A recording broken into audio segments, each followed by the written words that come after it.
So welcome to step 3, where we're going to look at a program called Betaflight here, which you can see on my PC.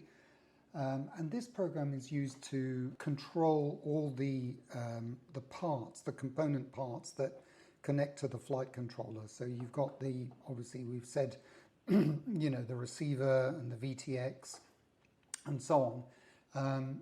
And this program is commonly used in FPV. There are others. It's commonly used in FPV to control these parts. So what we're going to do is we're just going to connect our quad here via the USB and connect to Betaflight, which we'll see it connect up there. And you'll see a 3D model of the quad, okay?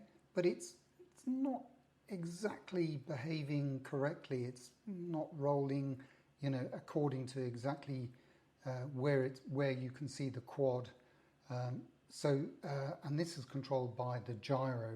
So in order to get this correct, we need to do something called Calibrate the Accelerometer. So we need to put this on a flat surface, like so, and click Calibrate Accelerometer. And then we need to click reset the Z-axis, which makes it point forwards.